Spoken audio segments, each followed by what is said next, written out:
Jumpa lagi di hari Jumat 8 Maret 2024, Sabda pagi Gemim Sion Winangun. Sebelumnya mari kita berdoa. Ada pagi hari yang Engkau beri bagi kami, tetapi ada nafas hidup yang Engkau beri bagi kami sekalian. Karena itu kami syukuri Tuhan, karena kami percaya kehidupan kami ada dalam tangan-Mu. Tibalah saatnya Tuhan, kami akan beraktivitas, namun sebelumnya kami mau dituntun dengan pembacaan dan pemberitaan-Mu. Berfirmanlah ya Tuhan, kami siap mendengarkannya. Dalam nama Tuhan Yesus kami berdoa. Amin. Pembacaan kita di hari Jumat ini terambil dalam Yohanes 13 ayat 28 dan ayat 29. Begini firman Tuhan. Tetapi tidak ada seorang pun dari antara mereka yang duduk makan itu mengerti apa maksud Yesus mengatakan itu kepada Yudas. Karena Yudas memegang kas, ada yang menyangka bahwa Yesus menyuruh dia membeli apa-apa yang perlu untuk perayaan itu, atau memberi apa-apa kepada orang miskin. Demikian ayat 28, ayat 29 pembacaan kita di pagi hari ini. Saudara-saudara, tema kita hari ini ialah belajar memahami apa yang difirmankan Tuhan. Saudara-saudaraku yang dikasihi Tuhan, manusia adalah ciptaan Tuhan yang diberi kelengkapan berpikir yang hebat dan hati nurani yang murni untuk memahami segala rencana dan kehendak-Nya agar dapat menjalankan tanggung jawab yang dipercayakan kepadanya. Tetapi dosa telah mempengaruhi ruang berpikir dan mengacaukan hati nurani, sehingga manusia sering tergoda melakukan hal-hal yang tidak berkenan kepada Tuhan Allah dan tidak lagi peka memahami rencananya. Karena itu ada banyak manusia, termasuk kita, yang tidak dapat memahami kehendak Tuhan Allah. Walaupun setiap hari kita selalu bergaul dengan firman Tuhan, seperti dengan rajin membaca Alkitab.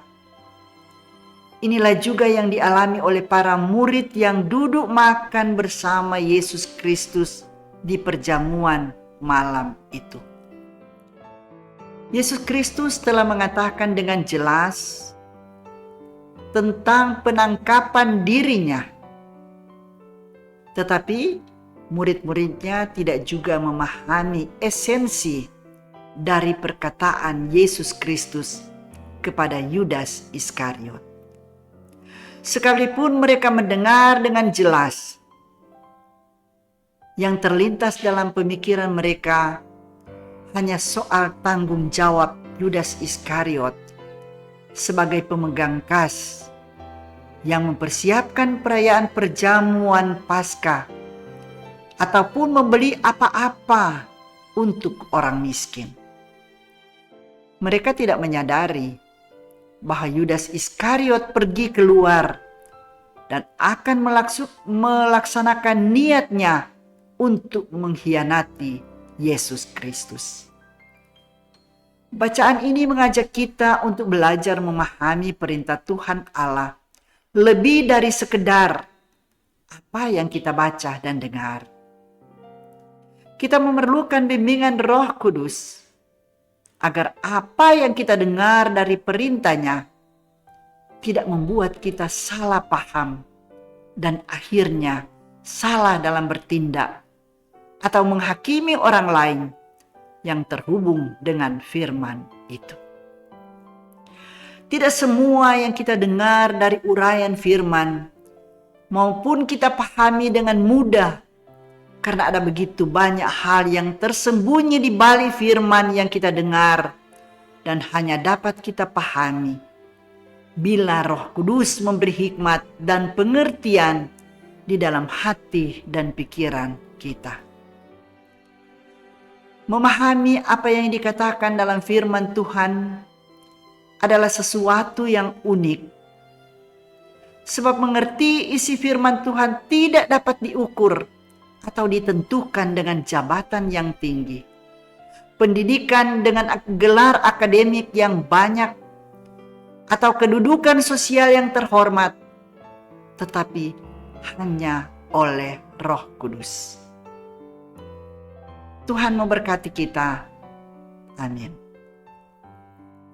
Mari berdoa.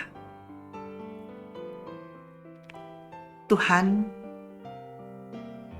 ada syukur yang kami sampaikan ketika ada lawatan firman yang disampaikan di pagi hari ini bagi kami. Kami percaya Roh yang akan memeteraikan itu di dalam hati kami, tetapi juga hikmat daripadamu yang akan menolong kami untuk kami bawa firman ini kemana-mana saja Tuhan utus kami pergi dan berada. Inilah kami Tuhan. Kami akan melakukan tugas kerja pelayanan kami. Kami serahkan ke dalam tangan-Mu, ya Yesus Kristus Tuhan kami. Amin. Demikian saudaraku, sabda pagi kita di pagi hari ini. Selamat pagi, Tuhan memberkati kita sekalian. Shalom.